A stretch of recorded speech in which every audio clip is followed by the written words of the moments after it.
Jesse Alexander, amateur radio call sign WB2IFS. And I wanted to speak with you about a project that I'm working on that's part of the HBCUs on the Air project.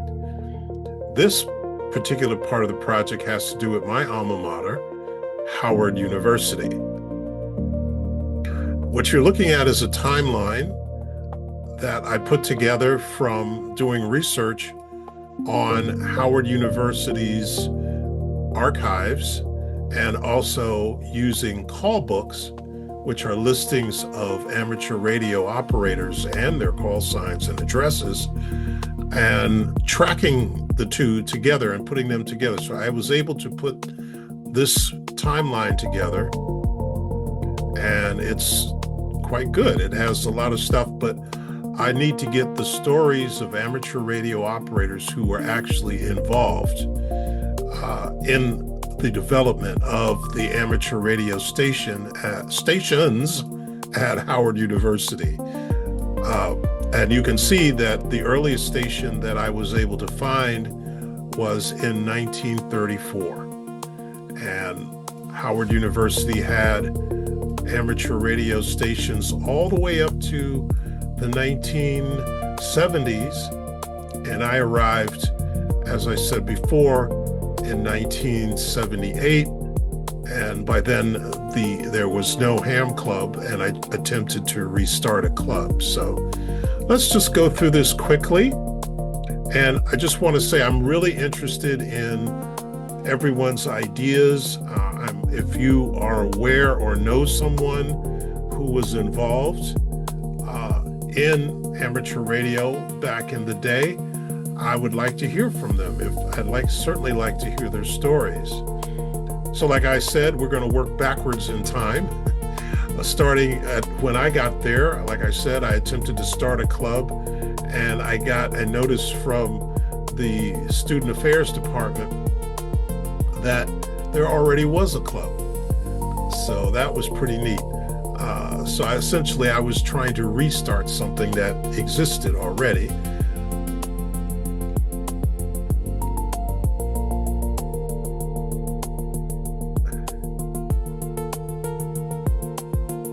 The call sign of the club was W3RID back in 1973.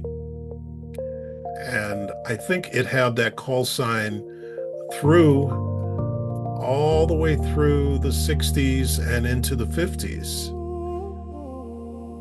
So you can see that I've collected some articles from the Howard University archives, and also there's some little clips that I took of the station's address and call sign from the call book for that year. So that's what you see here. There's some highlighting and other articles and excerpts from the Hilltop newspaper. I was kind of lucky this time. I was able to actually find a mention of Howard University's radio station in the ARRL publication QST, and that was pretty cool. In 1958, I was able to find a few articles and snips of articles and capture those from the Hilltop magazine. 1956, I was lucky and found some yearbook entries that had some names, and the next step for these is to go through and see if I can actually find call signs for some of the people here. Same here back in the 50s. I also found, this is the time in 1952 when OMIC was founded at Central State. Howard already had a radio station for quite a few years by that time, so it's pretty neat. That was pretty cool. Here's some more pictures from yearbooks and from the Hilltop. And I should say here that in the 40s, I think it was around 1941 that the World War II kicked off, and ham radio was actually shut down, I believe, until the 1945. So we see ham radio picking back up on Howard University back in the 50s.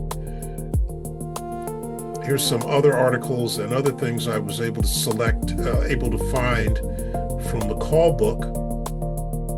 Howard University, it looks like, had 3 different call signs: W3EKJ back in 1934, W3FYR through the 40s, and during the 50s, we start to see the call sign W3RID, and that call sign was held by the Amateur Radio Society, as it was called, all the way through the 70s.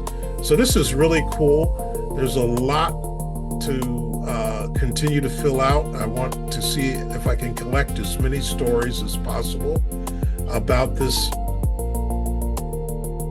organization and about Howard University, amateur radio at Howard University.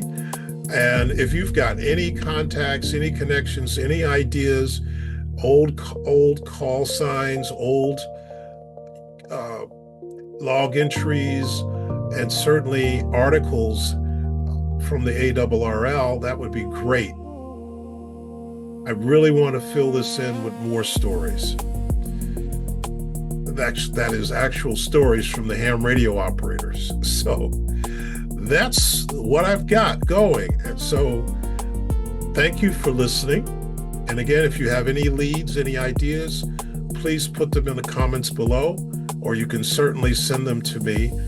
You can go to my Callsign webpage on qrz.com, and you can send me, you can use the email address to reach out to me. I'd really appreciate it. Thanks a lot, and 73s.